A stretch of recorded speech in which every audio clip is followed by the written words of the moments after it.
Amazon released the Paperwhite 5 and the 5 Signature Edition in 2021. 2022 rolled around and they thought it needed an upgrade in a strange way.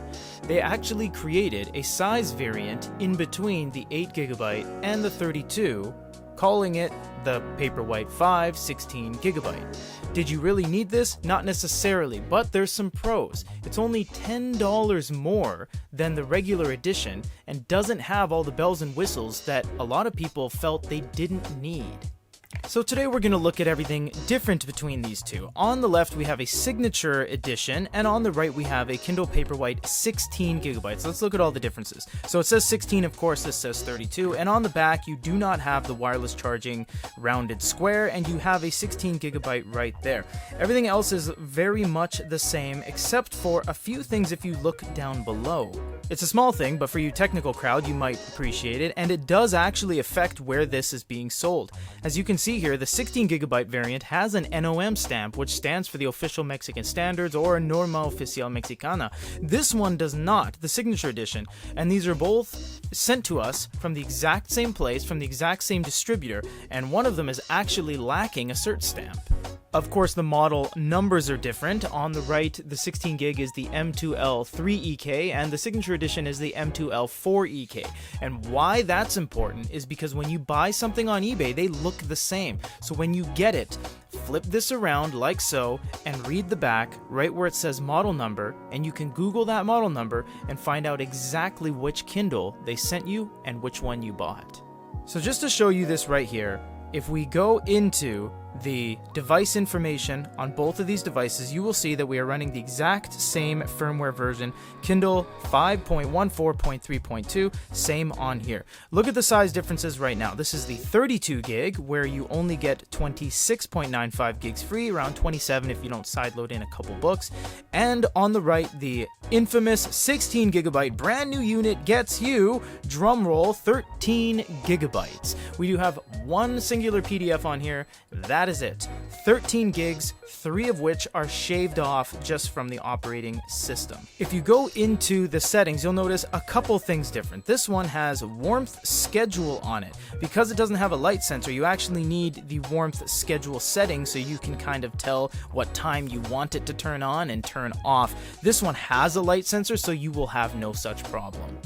Other than that, it's identical in virtually every single way, but stick around because if you've never seen a Kindle before and this is your first time, you can watch this video. It won't be too long, or you can click the video card up above. Amazon lays things out very nicely, although recently has been encroaching on what you have as yours and what they have. For example, on your screen real estate, you get the store button and you get all of the bottom dedicated to just the store. If you swipe down, it's what to read next, and it's store, store, store, store, store. Everything is store. A lot of manufacturers like Kobo, for example, isolate the store to a couple little sections down below. Amazon goes the other route and only gives you a little kind of library turnstile here, while the rest is all just services and stores. If you do go to the store, this is what it looks like. Unlike Kobo that's all tabbed, this one is one singular screen that you kind of just scroll up and down. You can read reviews and book details and all that kind of stuff. You can try a sample. It gets delivered directly to your library as a sample. You get like 12 pages or so, or you can buy it right there and it's linked to your Amazon account. You're buying this for reading. After all, this is an ebook reader and it's the best one. Both sales figures, stability, street cred, just about any measurable metric you can think of. This is like the best e-reader. I mean, it's inarguable. If you tap the top, you can go to your text. You can change the font, you can change the boldness, you can change the font style. They've been doing some good stuff with Amazon Ember and Bookerly, very nice fonts, all things considered. You can alter the layout, and you can go to more and do a bunch of things, clock while reading, reading progress, etc. You can put the clock there so you don't lose, sense of time when you're in depth in a book. You have dictionary, you have Wikipedia, and you have translation. If you go over to the long press functions, you can change it from English to Danish, anything you want. Hey, look at that. Keep is behold. Get it? Guess that's where it comes from. So you have highlight, note, and share, and you can go to the 3 dots and do report content error, which is really nice. If you go to the top here, you still get all your awesome services like X-Ray, Vocabulary Builder. You can even add things to your vocabulary and look over your flashcards, which is something that a lot of people didn't know Amazon had, flashcards. So it is quite amazing the amount of kind of reading-catered, reading-centric things they offer you. And of course, because this isn't Android, you can't sideload in any other reading app. They do have to make the one they have the best, and they most certainly did. It is a very, very just unrivaled raw reading experience. You really just can't get more simplistic and stable than an Amazon device. No other distractions. If you have anything you want to do, you say, I came back to this book from, a year ago. I forget who's who. You can go to X-Ray. They just catalog and index everything for you. You remember who Mr. Laurie is. You look at all the times they're mentioned. You can go to that time in which they were mentioned. It is just an insanely cataloged and beautiful reading experience. It really is just top-notch. Although this is bigger than a regular Amazon Kindle 6-inch, it is smaller than the Oasis 7-inch. 6.8 is not a good screen size for PDFs. It can handle it well, and remember, 3 generations ago, the Amazon Kindle couldn't even run PDFs. It is decently fast. As you can see, it does take a little bit of time to go in between pages, but there is a lot of benefits to this. If you long press on something and actually box a bunch of text, they allow you to do translation. On a side-loaded PDF, you can translate any language to any language you see on this drop-down menu, and that is insane, that on a side-loaded PDF, it completely breaks down the language barriers.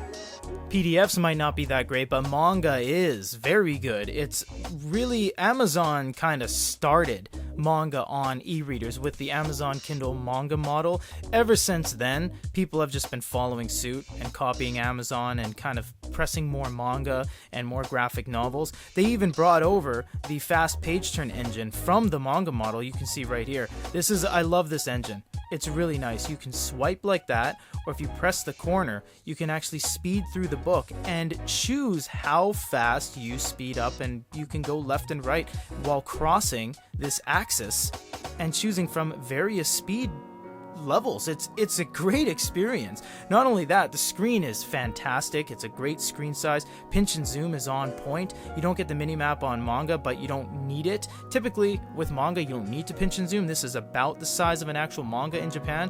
What a wonderful experience, Amazon. Amazon has been doing some great things with Manga over the past 2 generations of units.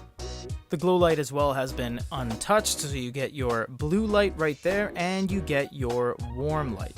What I've always appreciated about Amazon is that as you swipe, the color changes. A lot of manufacturers like Kobo even, it does nothing until you let go and then it triggers. This one actually does it the whole way, so you can really do that color blending very nicely. Now again, you don't have a light sensor up top, so if you want to do some sort of automatic light sensor, you have to go to settings, warmth schedule, or click the schedule, in which case you can go here and you can change the intensity of the warmth and when you want it to turn on and off, manual via daytime, or automatic with the sunset and sunrise.